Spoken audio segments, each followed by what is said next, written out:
How should I open up a review of Dark Dreams Don't Die? Maybe you could talk about time travel as a storytelling device and its prevalence in popular culture.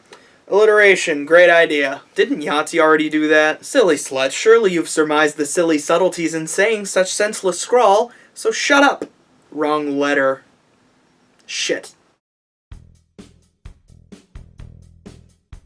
Hello and welcome to a video game review related thing for Chris the Nerd's game review number 87, Dark Dreams Don't Die for the Xbox One. I'm your host Chris the Nerd, and for those of you who don't know, I write game reviews, and these videos exist essentially to abridge them into one short video for those of you who are going to have to wait for Season 2 to hear the end of this sentence.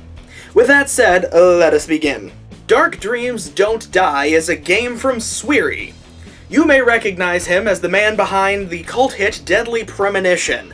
Due to that game's cult success, Microsoft has assuaged the little weirdo with his very own game for the Xbox One. Wanting to placate Mummy and Daddy, he decided to be a good little boy and use the Kinect. But of course, realizing that the Kinect is about as useful as Windows 10 on fire, he decided to give players the option of not using the Kinect and using a regular control style instead. The story centers around David Young, an anime protagonist with frizzy brown hair, crazy eyes, and his very own live-in cat girl. David is a private investigator living and working in Boston, Massachusetts. I must say I commend the game for having the main character attempt a Boston accent. Being from Boston myself, I'm always trying to hide my accent. But I guess, since it's a special occasion, it's a special review, I guess I'll break out the accent for just a paragraph. Now, the game is essentially a point-and-click adventure, so there's a bunch of items on screen, and when you click on them, one of two things is going to happen.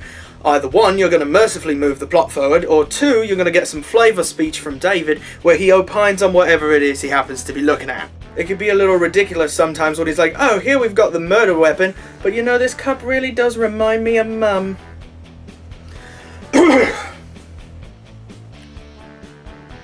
What?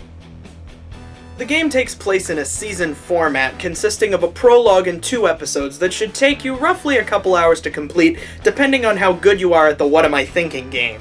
Given that this game was directed by Swery, guessing what he's thinking at any given time is akin to figuring out the thoughts of a whale after reading Moby Dick. I don't know what any of that means, of course, it just lets you know that I read. Overall, Dark Dreams Don't Die is good. Well, good in that adventure game way, where I had a good time experiencing the story with all of its quirky characters and good world building, which is something that you really need when the game is basically about clicking on everything until there's nothing left to click.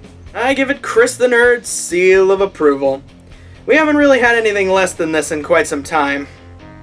I doubt that will last. So, thank you for watching. If you would like to read my full review of Dark Dreams Don't Die, you can check it out on my website or on geekvision.tv.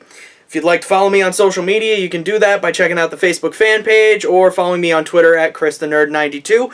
I've also conveniently posted some other links for stuff that I'm responsible for. If you'd like to check those out, that'd be mighty cool of you as well.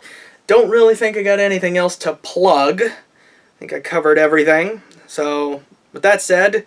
Oh, I guess I can, I'm going off script here, so you'll have to forgive me, but I do just want to give out a quick apology for the lack of really much of anything lately. It is partially intentional. I got a new job, and it has me working overnight now, so I spend most of my day sleeping, so my time for working on videos has gone down significantly.